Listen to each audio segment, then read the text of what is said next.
So welcome back to my YouTube channel Famous Education. तो I hope student आप सब लोग ठीक ही होंगे। 2025 बोर्ड एग्जाम के लिए आप तैयारी कर रहे हो। तो एमपी बोर्ड के छात्र छात्राओं, आज की इस वीडियो आप के सपने को साकार करने वाली है। यानी जो क्वेश्चन मैं बताता हूँ बेटा, स्टूडेंट जो भी इम्पोर्टेंट चैप्टर वाइज जो भी सीरीज चल रही है तो वो आपको बिल्कुल देखते चलना है। तो यही 95 अबव% आप बना सकते हो। जो आपने सपना देखा है 90 अबव बनाने का, तो हाँ जी हाँ, आपका सपना होगा पूरा। तो जो स्टूडेंट जो भी आपको इंपॉर्टेंट क्वेश्चन बताऊंगा वो आपको अच्छे से तैयार करते ही चलना है। तो आज की इस वीडियो में चैप्टर 2 यानी अपन बात करेंगे विद्युत रसायन यानी इलेक्ट्रोकेमिस्ट्री। तो ये चैप्टर आपका है केमिस्ट्री का, ठीक है। तो यहाँ पर आपको आईएमपी बता दूंगा, आपको नोट करते चलना है। और अगर आप लोग मेरा यानी ये बाई करना चाहते हो कोर्स, तो कोर्स की प्राइस है आपकी 349 यानी 349 रुपये में आपको फिजिक्स केमिस्ट्री बायो तीनों के नोट्स, इंपॉर्टेंट क्वेश्चन और पीवाईक्यू सारी चीज़ें प्रोवाइड करवाई जाएगी। और पीडीएफ के लिए आप लोग हमारे टेलीग्राम चैनल को ज्वाइन कर लेना, वहाँ पर आपको मिल जाएगा। तो ठीक है, तो फेमस एजुकेशन के कारण आप फेमस हो सकते हो यानी अच्छे परसेंटेज बना के। तो देख लीजिए, फालतू अपन वेस्टबाजी नहीं करते, चैप्टर 2 देखते हैं इंपॉर्टेंट। तो कौन से आएंगे और कौन से नहीं, और जो आएंगे बेटा वो तैयार करते चलना है। अगर आप लोग लापरवाही कर रहे हो तो आपकी दिक्कत है, ठीक है। तो आप देख सकते हो प्रश्न क्रमांक 1 यहाँ पर दिया हुआ है, ऑक्सीकरण व अपचयन से आप क्या समझते हो। देखो यार, इजीली क्वेश्चन बोलूँ तो बेटा ये 90 से 100% चांस इसका है। तो इसको बिल्कुल आपको तैयार करते चलना है। यानी मुझे 10 ईयर्स का, ठीक है, तो 10 साल का मुझे है वो, इतना तो आप समझते ही हो, 10 साल का। यहाँ पर आप देख सकते हो ऑक्सीकरण व अपचयन से आप क्या समझते हो। तो इसका आप देख सकते हो आंसर, ऑक्सीकरण क्रिया किसे कहते हैं, किसी तत्व की संयोजक में जब वृद्धि होना, क्या होता है, वृद्धि वृद्धि होना ऑक्सीकरण कहलाता है। किसी तत्व की संयोजकता में वृद्धि होना ऑक्सीकरण कहलाता है। या किसी पदार्थ का ऑक्सीकरण या अन्य ऋण विद्युतीय तत्व के साथ जुड़ना ऑक्सीकरण कहलाता है। तो ये बेटा ये आपको तैयार कर लेना है, ठीक है। तो इसका जो एग्जाम्पल दे रखा है ना, तो ये आपको अच्छे से तैयार कर लेना है। ये मतलब ऑब्जेक्टिव में पूछा ही जाता है। यानी अपचयन क्रिया किसे कहते हैं, तो अपचयन का आपका बताता हूँ, पदार्थों द्वारा एक जो अधिक इलेक्ट्रॉन ज्ञात करने के लिए प्रक्रम को अपचयन क्रिया कहते हैं। एंड अपन बात करें स्टूडेंट तो सेकंड क्वेश्चन, तो सेकंड आपका दिया हुआ है चालकता किसे कहते हैं। तो बेटा इसके प्रकार, तो ये तो बड़ा इजीली यार, मतलब इतना इंपॉर्टेंट है ना, जितना बोलूँ उतना कम है। जो मैं लेके आ रहा हूँ उनको अच्छे से आपको तैयार करने चलना है। और आप अगर आप चैप्टर 2 देख रहे हो, अगर फर्स्ट नहीं देखा तो आप देख सकते हो सीरीज़ में, ठीक है। प्लेलिस्ट में जाके आप चेक कर सकते हो। तो यहाँ पर आपका दिया हुआ चालकता किसे कहते हैं। तो देखो यार, किसी चालकता के प्रतिरोध में के व्युत्क्रम चालक की चालकता कहलाती है। मतलब किसी चालक के जो प्रतिरोध यानी रेजिस्टेंस होता है ना, वो व्युत्क्रम में चलता है, किसमें, व्युत्क्रम, यानी करंट को छोड़ा जाता है, ठीक है। तो ऐसा ही है। एंड इसके प्रकार कितने, 3 होते हैं। तो विशिष्ट, तुल्यांकी, मोलर। तो इसीलिए ये तीनों इसके पॉइंट है, मतलब इसके प्रकार जो है ना, तो इसमें आ जाएंगे। तो आपको नोट कर लेना है, एकदम स्क्रीनशॉट ले लेना है, ठीक। और कॉपी में अलग कॉपी बनाकर आपको नोट करना। एंड थर्ड यदि बात करूँ तो वेरी इजीली इंपॉर्टेंट क्वेश्चन, यानी परीक्षा की दृष्टि से इतना इंपॉर्टेंट है, कोलराउस का नियम यानी कोलराउस का नियम लिखिए। तो कोलराउस का नियम क्या कहता है स्टूडेंट, तो कोलराउस का नियम कहता है, इस नियम के अनुसार किसी विद्युत अपघट्य की अनंत तनुता पर चालकता इसके धनायनों तथा ऋणायनों की मोलर चालकताओं के योग है, ठीक है। बाकी आपको बताऊं तो बराबर होता है, तो ये इसका नियम कहता है। और जो इसका एग्जाम्पल दे रखा है ना, lambda m equal HCl lambda S plus SL, तो ये आपको नोट कर लेना है लेमड़ा वाला, ठीक है। तो ये क्या पूछा जाता है, ऑब्जेक्टिव में पूछा जाता है एग्जाम्पल का भी, तो आपको अच्छे से तैयार कर लेना है। एंड बात करूँ तो यहाँ पर क्वेश्चन नंबर 4, तो यहाँ पे डेनियल सेल यानी क्या है, डेनियल सेल वाला। तो डेनियल सेल किसे कहते हैं, सचित्र समझाइए। तो डेनियल सेल वेरी इंपॉर्टेंट है, तो डेनियल सेल का पूछा जाता है और पूछा जाएगा। तो डेनियल सेल गैल्वेनिक सेल का एक व्युत्क्रम मतलब कि एक प्रमुख उदाहरण है। यह सेल बनाने के लिए जेटन धातु केवल यानी जिंक की छड़ को जिंक सल्फेट जेटनसोफॉर के विलयन में, सी धातु की छड़ को, तो इसका आप स्क्रीनशॉट ले लेना, ठीक है, विलयन में रखकर दोनों विलयनों को लवण ब्रिज कैसियल विलयन से भरी यू नली द्वारा जोड़ देते हैं। तो इसका आपको स्क्रीनशॉट ले लेना है डेनियल सेल का, ठीक है। तो इसका आप ले लीजिए, ले लिया। तो अब आपको डायग्राम बताता हूँ। डायग्राम कुछ इस प्रकार है, देख लो। यहाँ पर आपके लिए एनोड है, एक साइड कैथोड है, ठीक है। ये लवण सेतु है जो आपको बताया था, ये रहा कैथोड। कैथोड आपको दिख गया ना, ये ओके, ये डेनियल सेल। एंड अब बात करूँ तो आप इसकी देखो यार, इतना तो आप लोग अपनी लैंग्वेज में लिख लेना, वरना नहीं लिख पाओ तो ये आप लोग यहाँ से नोट कर लो। मतलब क्या है इसमें CU क्या होता है, इलेक्ट्रोड कैथोड है, क्योंकि उस पर अपचयन होता है Cu2 plus CiQ equal +2 E minus यानी इलेक्ट्रॉन CuC3।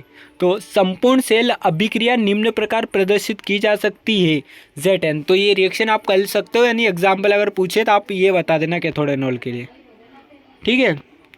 तो ये आपका हो गया, ये क्वेश्चन कंप्लीट होता है। तो यहाँ पर इतना हो रहा है, तो ये आपको ये भी नोट कर लेना है, डेनियल सेल के निम्न प्रकार को प्रदर्शित कर सकते हैं, ठीक है। तो इस प्रकार कर सकते हैं, इसको भी आप स्क्रीनशॉट ले लेना। एंड 5, तो अगर क्वेश्चन की अगर बात करूँ, प्रश्न क्रमांक 5, तो बेटा वेरी इंपॉर्टेंट क्वेश्चन यार, बार बार मुझे बोलना पड़ रहा है, 90 से 100% आप कर सकते हो स्कोर, यानी 90% और 95% आप बना सकते हो MP बोर्ड एग्जाम के लिए। और अदर्स बोर्ड वाला है तो बेटा वो भी कर ले, क्योंकि सभी के लिए इंपॉर्टेंट रहते हैं वही, पर MP बोर्ड के लिए स्पेशल है। तो देख लिए फेराडे का नियम क्या कहता है, जब किसी भूमंडलों से संबंध में परिवर्तन होता है, चुंबकीय फ्लक्स के नाम में परिवर्तन होता है। जब किसी कुंडलों के संबंध चुंबकीय फ्लक्स के मान में परिवर्तन होता है तो कुंडली में प्रेरित विद्युत वाहक बल तथा प्रेरित धारा उत्पन्न होती है, ठीक है। तो ये डेफिनेशन है इसकी। एंड अथवा में भी यही डेफिनेशन है, ये कोई डेफिनेशन देख सकते हो, किसी इलेक्ट्रोड पर मुक्त होने वाले पदार्थ की मात्रा विद्युत अपघट्य विलयन में प्रवाहित विद्युत की मात्रा के समानुपाती होती है। यानी क्या होती है, मात्रा के समानुपाती। तो इसका है W, और देख सकते हो समानुपाती QZQ, ठीक है। तो ये हो गया। एंड छठे सिक्त की बात करूँ तो संचारण क्या है, तो ये तो देखो बहुत बार आ चुका है। तो संचारण की आप डेफिनेशन तो कर सकते हो। कारक की अगर बात करूँ तो आप कारक भी बता ही सकते हो। तो यहाँ पर आपको ये देख लेना है, वेरी इंपॉर्टेंट। जब कोई धातु अपने आसपास के यानी अम्ल नगी के संपर्क में आती है, यानी जो कोई धातु रहती है यानी पानी के यार संपर्क में आ गई, मान लो फॉर एग्जांपल बारिश के पानी में अगर अपन ने कुछ लोहा रख दिया तो वो जंग कितनी जल्दी खाता है, आपको पता है, स्टील भी खा जाता है, नहीं खाता है क्या। तो वो संचारण है सामान्य भाषा में। तो यह देख सकते हो, जब कोई धातु अपने आसपास अम्ल व नमी के संपर्क में आती है तो उसकी चमक धीरे धीरे समाप्त होने लगती है, अतः यह प्रक्रिया संचारण कहती है, ठीक है। एग्जाम्पल के लिए आप लिख लेना, लोहे पर जंग लगना। और इसके कारक अगर निवारण की बात करें तो आपको पता ही है, जो कच्चा तेल रहता है केरोसिन, वो लगा के, ये कारक भी आप कर सकते हो। तो ये इजीली क्वेश्चन इसको भी तैयार कर लेना, ठीक है। और अगर आपको बिल्कुल अगर कुछ समझ नहीं आ रहा हो तो आप लोग कमेंट कर देना, तो वहाँ पर मैं आपको बिल्कुल अच्छे से एक्सप्लेन कर समझा दूंगा, और है ना, जो भी डाउट हो। एंड मानक हाइड्रोजन इलेक्ट्रोड क्या है, तो किसी अर्ध सेल के मानक इलेक्ट्रोड विभव के मान को ई से दर्शाते हैं। किसी भी अर्ध सेल में अर्थात एक इलेक्ट्रोड में 298 केल्विन ताप पर और भी 1 मोल प्रति बराबर होता है। तो ये आपको स्क्रीनशॉट लेते चलना है, ठीक है। सांद्रता के धातु आयन मिलियन 1 मोल प्रति लीटर सांद्रण में इलेक्ट्रोड के विभव का मान मानक इलेक्ट्रोड विभव कहलाता है, ठीक है। तो ये आपको कर लेना। IUPAC प्रणाली में अगर देखें बेटा तो IUPAC प्रणाली क्या कहती है, आपकी मानक इलेक्ट्रोड विभव माना जाता है, ठीक है, अपघटन को, अपचयन को। तो आपको स्क्रीनशॉट ले लेना है। और 8वां क्वेश्चन आपके लिए वेरी इंपॉर्टेंट, शुष्क सेल। तो यार देखो इसको सचित्र समझा से, शुष्क और डेनियल, देखो यार एक सेल का तो पूछा ही जाएगा, तो आपको बिल्कुल तैयार कर लेना। देखो शुष्क सेल क्या होता है, शुष्क सेल एक प्राथमिक विद्युत रासायनिक सेल है। रासायनिक सेल और शुष्क सेल पूछे तो एक ही है बेटा, तो आप बता देना, ठीक है। तो यही आपको बोर्ड एग्जाम में करना है, ठीक है। तो शुष्क सेल एक प्राथमिक विद्युत रासायनिक सेल है। शुष्क सेल वह तब करता है जब तक इसमें रेडॉक्स या रेडॉक्स अभिक्रिया पूर्ण होती है। रेडॉक्स अभिक्रिया पूर्ण हो जाने पर यह सेल निरुपयोगी हो जाता है। उदाहरण टॉर्च, घड़ियाँ, कैलकुलेटर, खिलौने, रेडियो आदि, ठीक है। तो ये आपको कर लेना है बिल्कुल। तो ये आपको बता दिया मैंने। तो ये वाला क्वेश्चन वेरी इंपॉर्टेंट है, तो इसका आप लोग स्क्रीनशॉट ले लीजिए, जल्दी से ले लिया। तो आप ये डायग्राम देख लीजिए, कुछ इस प्रकार डायग्राम भी इतना वो नहीं है, तो आप डायग्राम भी देख लीजिए। और ये नाम भी आपको नोट करना है, अगर एग्जाम में आप अगर पूछा है सचित्र समझाओ तो चित्र बना के ही आना है, ठीक है। तो यहाँ पर आप देख सकते हो ये कैथोड है, एनोड, कैथोड एनोड, ठीक है। कैथोड पर प्लस आवेश होता है और एनोड पर माइनस ऋण आवेश होता है, धनात्मक और ऋण। ये ग्रेफाइट का कार्बन या छड़ है इसकी, ठीक है। तो आपको कर लेना है, स्क्रीनशॉट ले लिया। अब बात करते हैं ये, तो ये भी आप लोग स्क्रीनशॉट ले लीजिए एनोड पर और कैथोड पर क्या लगता है शुष्क सेल में, ठीक है। तो ये भी आपको कर लेना है, हो गया। अब बात करूँ क्वेश्चन नंबर 9, तो क्वेश्चन नंबर 9 आपका देखो यार, ये लिखना रह गया बट ये 9 है, ठीक है। तो 9 इतना इम्पोर्टेंट है, नर्नस्ट नहीं, नर्नस्ट है, ठीक है। तो नर्नस्ट समीकरण क्या है, तो वेरी इंपॉर्टेंट है यार, तो इसको भी आपको अच्छे से तैयार कर लेना है। तो नर्नस्ट समीकरण को क्या, नर्नस्ट समीकरण किसे कहते हैं, किसी इलेक्ट्रोड का विद्युत विभव आयन की विलयन में तथा तापमान पर निर्भर करता है, यह संबंधों दर्शाने वाले, ठीक है। तो ये स्क्रीनशॉट आप ले लीजिए, थोड़ा आगे पीछे हो गया है, ठीक है। मतलब आपको अगर समझ नहीं आ रहा तो आप क्वालिटी बढ़ा लीजिए वीडियो की। तापमान पर निर्भर करता है, जिसके माध्यम संबंध दर्शाने वाले समीकरण को नर्नस्ट समीकरण कहते हैं। ये क्या करता है, तापमान पर निर्भर करता है और जिस माध्यम में दर्शाने वाले समीकरण को नर्नस्ट कहते हैं। अब नर्नस्ट समीकरण के अनुसार किसी ताप पर क्या होता है, टी पर धातु इलेक्ट्रोड का विभव V2 होता है, मानक हाइड्रोड इलेक्ट्रोड पर E होता है, तथा विलयन में धातु आयनों का सांद्रण Mn+ में निम्नलिखित संबंध है।